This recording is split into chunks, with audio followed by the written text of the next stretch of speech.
Hey guys, welcome to another video on Bharat in Germany. My name is Bharat, and in this video, I have Ashutosh from Room with Ashutosh with us, and we are going to have a super nice discussion with him about life in Sweden versus Germany, and we will have it with two perspectives. Like on his channel, we are going to talk about his questions. Maybe like I have some other things to say, and in this one, we will take a look at Ashutosh's responses. So Ashutosh, welcome to the channel. I'm super happy to have you here. Nehal is Ashutosh's wife. Welcome to the channel too. So tell us a bit about yourself. When did you come to Sweden? What is your story? We would love to know that. Yeah, definitely. So first of all, thank you so much, Bharat, for having us in this your show. So yeah, my name is Ashutosh and she's Nehal. She's my wife. So I came here to Sweden like 2 years back in 2019 June. I was basically working in a service-based company in India, but then my client was in Sweden, so my client wanted me to come here and work for them. So I just came here, and yeah, it's been 2 years now. I have switched my job to a different company, and I'm planning to like stay for the next 2 years as well. As of now, I'm planning like that. Let's see how it goes. And Yeah. Nehal, what's So you also like joined afterwards, or how did yeah, you? like after we got married, so I moved here as a dependent and I quit my job back in India. And so here it was a journey for me, like searching a job from zero. So it was a good experience, and finally have started working this year. And yeah, so it's Mhm. going good. Okay. And which domain are you from, Nehal? I work in IT as well. Okay. I work as a developer. Yeah. Okay. Very cool. And like Ashutosh is anyways, I think also in IT, right? Yeah, Yeah. same. Okay, that's good. So what is your experience so far like with finding jobs in Sweden? Like, how was the experience so far? Initially, I would say it was really tough. It's not that easy. It takes a lot of time. And I think patience is the key, because here in Sweden, the process is very, very slow. We expect that it will be, you will apply and you will get a response soon, but that does not happen. Mm. And also, like my experience was less than 5 years. So I faced rejections because of that, Mhm. that at least we need people with 5 years or more years of experience. Mhm. So yeah, and also it depends on the kind of skill set you have. If you have skills in a very niche technology, then that is very helpful. But yeah, it will take time, but definitely you will find your ideal job Yeah. sometime. But for me, if I'll say that when I came here, I already had a job. I was working here. So when I switched my job, because here people see that yes, you have already worked in Sweden. So I think that's a positive thing for me, because for me it was not that difficult to find a new job because I was still working here. But for her, actually, it took a quite long time. Yeah. So Yeah. around how many months? Like since the moment you Around were like, yes, I'm going to search for jobs now till the time you end up finding a job. I came here in August last year, and I started after like 2, 3 weeks of Mhm. coming here, and I landed a job in March this year. So it was quite a long time, 6 to 7 months almost. Yeah. Yeah, it was a frustrating time actually, Mhm. leaving your job and then searching. Mm. It's frustrating, and also you have to keep up the hope that okay, you will find it one day. So Yeah. it's quite a journey. Yeah, yeah, yeah. Yeah. So I mean, I totally understand that part, and also I feel like after you are like quitting your job, you have such a nice financial security. You have a place to belong to. You have your colleagues. You have your circle, and I think like losing all of that and like starting from zero, it's not such a nice experience. But I'm happy that you like finally also found something. And I think I don't know, job gives you like so much stability, like mental peace. You wake up in the morning and you know where you have to be at, and like I think that's You don't very have to nice. worry about your Yeah. bills being paid every Yeah. month. You don't have to worry about that. Yeah. So getting a job, I mean, if you have a job, obviously that stability will be there. Yeah. Hmm. Hmm. And you have something every day, each night to look up to, that Yeah. yes, I have to go to work tomorrow. That is a very good feeling. That's very nice. And Ashutosh, how was it for you? Like, how did you find job from India, like directly in Sweden? No, I did not try for that, but Okay. yes, I have heard from people they're applying for jobs and directly coming here, like they're directly coming from India to Sweden. But I came through my company. It Hmm. was there in India, but they sent me. But yeah, here I applied like when I thought of extending my stay over Sweden, I just thought of going for a new job. I applied like in 1-2 months I got a new job here, so it was not that tough. And also I would say that here, I mean, they always look for a specific skill set. It's not like they'll mass hire a lot of people then put you on projects, but here there are projects requirements. So suppose there is a project and you need to work on this technology, so they'll particularly look for that technology in people. And yeah, it's mostly like if you have the correct skill set that the company is looking for, it's not that difficult. Okay, that sounds good. Yeah. So that's very nice. Now let's start with like some of the study questions, because the viewers on my channel, they're like always like super interested about studying, like, which country should we choose and so on. So like, can you tell us a bit about the education system in Sweden? Like, have you seen, are the universities free? Do you pay for them? And what are the opportunities afterwards and so on? A little bit about that. Yeah, so like we don't have much information on this, but a rough idea, like it is not free. People who are not residents of EU and Switzerland, they have to pay around somewhere around 80,000 to 1 lakh SEK per year for enrolling into masters, and it depends on the different disciplines they are applying to and how long the course of the duration of the course. So it depends on that. But yeah, it's not totally free, but I hear that it's free in Germany, like Yes. higher education. Yeah. Yes. So in Germany for sure, I mean, like it's pretty nice. But for example, right now we're also living in Denmark, and like we know that in Denmark the tuition, like the education is also not free for non-EU students. So like you have to like pay a hefty amount. Like I was looking for PhD and stuff, and the tuition fee per year was like coming at around like 12,000 euros, like just for PhD. And I'm like, "Nah, definitely not doing it here." So for Germany, it's very chilled out. Like, yeah. So in Germany, you have everything like, generally tuition fee free. You don't have any kind of like, tuition fee there. And you have semester contributions outside that. And semester contribution is just like for 6 months, you pay around 150 to 300 euros. So for an entire degree, maximum, you end up paying 1,200 euros, like never more than that. And that's also for like international students. Okay. yeah. But one positive thing here in Sweden is that like she has a dependent visa, because I am the primary visa holder and she's like dependent on me. So if you have, and that is also considered as a work permit. Yeah. So in US it's like if you are the primary candidate, your wife cannot do jobs. I mean, she cannot work with that visa. But here with dependent visa you can work, and there are universities which gives free education if you have a work permit. So I mean, she was also, when she was finding it difficult to get job, we were thinking of going for higher study for her. Right. So we also checked that there are universities which takes people and it's kind of free. Yeah, like the tuition fee is quite less. I cannot say the number exactly, but yeah, you can, anyone interested can go on to the websites and check that. Okay, that's pretty nice. Right, so like I think in Germany it's the same, like about the dependent visa, because like here you also like get the same rights like your spouse has when you come to the country. So like generally like that's also like pretty nice here.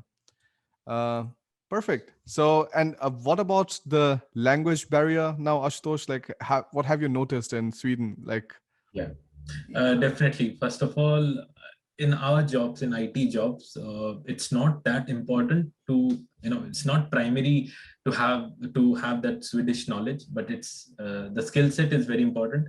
Secondary is the language.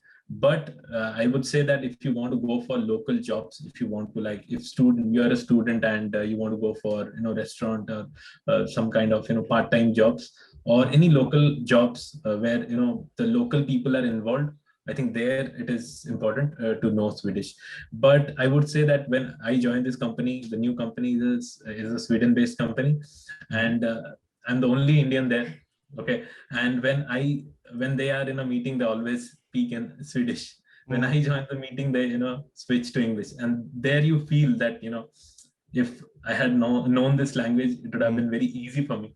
So a positive thing about Sweden is that you can learn here language free. There's SFI called Swedish for my immigrants. So here you have to register yourself. So if you have the social security number, then you can register it for free. The classes are there. It's weekly, or every day there are classes. Mm-hmm. So that is something there. You can learn language. And I don't really feel in my field that is a high requirement of Swedish language. Mm-hmm. But yeah, if you have that thing, then it's obviously a plus point. How is it in Germany? Right. So, I mean, in Germany, in IT sector for sure, like I had a collaboration like just before, so yesterday, with like this channel called Flying Abroad, and like both the guy there, like he's also in IT sector, and he's like working in Frankfurt. So like the feedback I got from them was the same, like in IT sector, like generally also in Germany, you don't need English, so German proficiency, you're fine with English.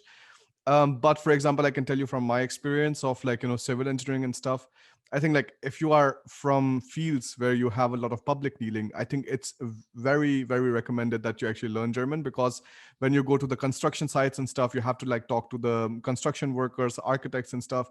They generally prefer to speak about the same things in German. Then you talk about like getting permissions from the public authorities and things like that. All of the paperwork again is in German. I know it from Denmark. Like in Denmark, you generally also have the paperwork in Danish. So whenever you have to do something with the public authorities and stuff. So I think with any kind of like public authority stuff, yes, it's better that you have the local language in Europe, like whatever European country you're living in. But otherwise, I think in IT field, it's pretty chilled out. So let's also talk a bit about the job opportunities, Ashutosh. So what kind of industries are famous in Sweden, and what kind of, let's say, jobs you can easily find when you're talking about Sweden? So I would say that where I stay, it's called the city of Volvo. It's called Mm-hmm. it's Gothenburg. It's called city of Volvo. So if you see an Indian or anyone, and you ask him that 90% of the chances are there he will be working in Volvo. So there are opportunities here, but in engineering field, the opportunities are very high. Be it like IT, machine learning, or data science, data analyst, analyst. So all those things are there. Mm-hmm. There are opportunities. Not like obviously the opportunities in India is more, but Mm-hmm. here you'll find less opportunities. But yes, there are opportunities if you go for like government jobs, okay, or any public sector jobs, banks, management jobs. It's a bit difficult to get that kind of job uh, without being a Swedish, or without knowing the language. Uh, it's a bit difficult. Yeah. I understand that. How I is think like it? this is, Yeah. yeah, this is exactly the same as Ashutosh. So for Germany too, I think like when you want to like go towards the administrative sector, or like finance, you want to work in the, let's say, the IRS, like the German equivalent of IRS or something, like you need to have German proficiency. Without it, it's not possible. I'm from management background, so I know that like you need to know the trade laws, you need to know the income tax laws, you need to know the VAT laws, and all of these laws are written in German. So if you want to work as accountant, or you want to go towards corporate finance and things like that, and you don't have German proficiency, like it is going to be very difficult to get a job in those areas. But on the other hand, if you're going towards IT and stuff, I think it's like pretty chilled out. For mechanical engineers too, like they're having a lot of like Indian engineers here, so for them too, like there's more leniency in the language. But like even in that sector, like it makes sense that you are having German proficiency. And also about the job opportunities, like you actually have a lot of them in Germany. Like I think I was just reading a bit about the company numbers and stuff. So like in Sweden, you have like 1.2 million companies, and we have in Germany around 3.47 million companies. So like you have opportunities, you can like work in different kind of places. That is not a problem at all. And also like economy wise, like Germany, like you can find any kind of job, like that is like not such a big problem. Even if you go for IT jobs, so there are like clients only based in Sweden. Okay, Mm-hmm. so for those clients also, if you want to, I mean, they hired some third party, IT companies, right? There also, it's very important to know Swedish, because they are the Swedish people working there as a client. Mm-hmm. So they deal with only Swedish. They don't like to work, with someone who doesn't know their language. And also most of the documents are in Swedish itself, so Yeah. Yeah. you will get lost. Yeah. No, Yeah. so true. I tell you, so I think this is my experience also, like now living in both these countries, and like this is like Germany and like Denmark. anytime we get a bill, anytime we get a letter from the public authority, of course it's always in the Yeah. regional, like, language or the national language. So Danish, like, you will always have that, and we will be sitting with our phone, like Google Translate camera, and like just reading Yeah. everything. So like it is definitely like more difficult when you are like, coming to European countries and you don't know the language. And I also think it is very important for us to like clearly talk about these things, because like sometimes many people say, yeah, it's super easy to like, come to like a European country and like, find a job in any field you want. But I think yes, like if you can find a job in that field and you have found a job in that field, that's great, like good for you. But I think like a general advice is generally it's better to learn the local language so that you can just integrate better into the society there. So, and Ashutosh, how is the weather in Sweden? It's pathetic. So, That's why you so wanted it inside. yeah. So if you are coming to Sweden in like November, December, you should not come during that time because Mm, your experience will be too bad. No, maybe if you are coming for the first time, you'll see Yeah. snow and you'll be mm, happy. But mm. when you get used to it, you'll hate it because Yeah. people don't like here the winter. Yeah. They eagerly wait for summer. Like Yeah. now, even if it is Corona time, if you go outside, Yeah. it's sunny and people are roaming around with less clothes. Sunbathing. Yeah. Yeah. So summer is something like the best time of the year. And now, even if it's June, it's I think 18 degrees. So it's not that hot at all, not warm. Yeah. But yeah, still it's sunny. Thankfully, it's not dark. Yeah. So Yeah, that yeah. is good. Yeah, Yeah. I think like Scandinavia is so different with this. Like I think we see in Denmark too. Like I think what sun is up till 11 or something, and like sunrise Yeah. at 4 o'clock in the morning. Like it's Yeah. so much longer than what we are used to in India. But like you're right, like weather is just horrible. Like we have lived in Hamburg, we have lived in Denmark in Ero, and it's just like bad. Like you have so much rain, you have so much wind, Yeah. and it's, I don't know. I think in winters it's definitely horrible. I've told Alina that I'm never going to stay another winter in Europe. I will go to Turkey, I will go to Africa, I will go to anywhere. I don't give a crap. But I am going to like, not stay in Europe. I think like European winters are definitely more like depressing, like with the shorter days and like just Yeah. cold Correct. winds. And yeah, Yeah, I think it's, you that's have true. to be very, very, I think, I don't know. You need to have a lot of chocolates. They say like you need to have candles around you, like, all the time during the winters, because then it gives you this warm and cozy feeling, Yeah, like this that's Hugo concept that they have. Yeah. And I think like it's pretty interesting. But I think for people who are coming new first time, I think it's a bit hard for them for sure. yeah, Yeah. definitely. And I think like for like, I think last thing I also wanted to quickly talk about, and like that is like, let's say the living costs and stuff. So like, can you also tell me a bit about it? Like how much do you spend for groceries? What is your rent and stuff? So here the thing is, I mean, people are coming here like a bachelor. They Hmm. try to, they want that the purpose was to save money. So they Hmm. always look for accommodation with less price, whether they can share with someone. So if you go for a shared accommodation, obviously the price will be less. It will be like, if I'll say in krona, we can maybe convert it. It's like 4,500 to like 6,000 krona, including Hmm. everything, because you'll get a room and washroom is there and you can use the common kitchen. But if you go for a separate apartment, like if you're a family, then it'll cost you around like 11 to 12,000, maybe 13,000 krona. Hmm. So accommodation is a bit expensive here, and it's very difficult to get a proper accommodation also, because we have been lucky that we got this apartment, but there are people who have been trying to get, a proper accommodation for them.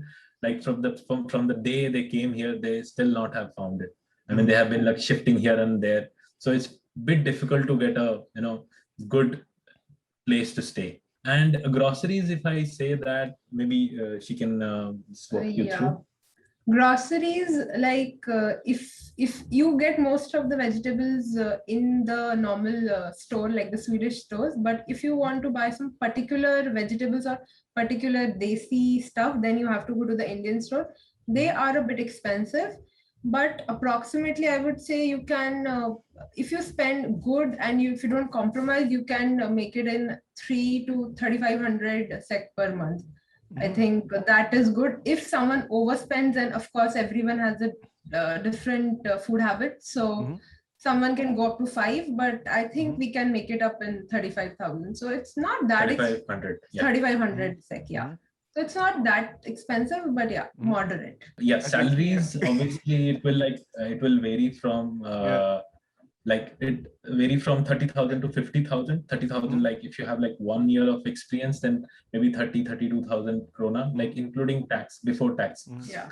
And like it can go up to 50, 60,000 SEK, but not beyond that. It's very rare that you see someone with having a salary of 70, 80,000 SEK per month. It's very rare. But yeah, I can say that 45 to 50,000 SEK is a decent amount of salary to live in Sweden. Okay. Okay. Also, here the medical, if you know that we pay a lot of money in tax, right? So healthcare system is free in Sweden. You have to pay a very little bit amount when you visit the doctor, but post that everything is included. Yeah. And also the transportation. Here the transportation is really good, and we pay like 800 to 1,000 krona depending on the city, and everything is included in the city, like tram, bus, or ferry, whatever it is. It's free. So that is a really good thing. That's very nice. Yeah, I think like the cost wise, I mean, it's our experience, and like also like what we found on this, like that like you generally have like kind of like cheaper prices in Germany, so like anywhere from like 15 to 20%. And like this is also what our experience has been. Like we have lived in Denmark and in Germany, and we have paid much less for groceries, for rent and everything, like in Germany than we pay, for example, right now in Denmark. And I think a lot of that also comes from the VAT. Like you have 25% VAT in Scandinavia, and like in Germany you just have like 19% VAT. So that's one thing. Healthcare system is not like free essentially, because you're paying like extra amount for that in Germany, which is like I think anywhere from, so it's a fixed percentage of your salary, but it goes up to a cap of 5,000 euros per month of income. So on the basis of that, you just pay around 900 euros max in your public this healthcare system contributions. So that's pretty decent. About I think the starting salaries in Germany, they can also go anywhere from, let's say, 36,000 to 45,000 euros. So like, around like 3 to 4,000 euros per month. So like something pretty similar to like Sweden when you do like those kind of like calculations. But yeah, I think like so far this is like pretty interesting. So in the end, like if I would ask you, like, what is the one thing that you really love about Sweden and like which makes Sweden like very special for you, what would that be? See, the thing is that when I came from India, I like for the last 5 years, I've been working really hard. I used to work like till, even if I go to office at 11 o'clock or 10 o'clock, I come back home by 8 or 9, sometimes 9:30. So it's pretty late. But here the work-life balance is really nice. You get to, spend time with your family. They urge to, they tell you that you need to spend some time with your family. So that is really good. The work-life balance is really good.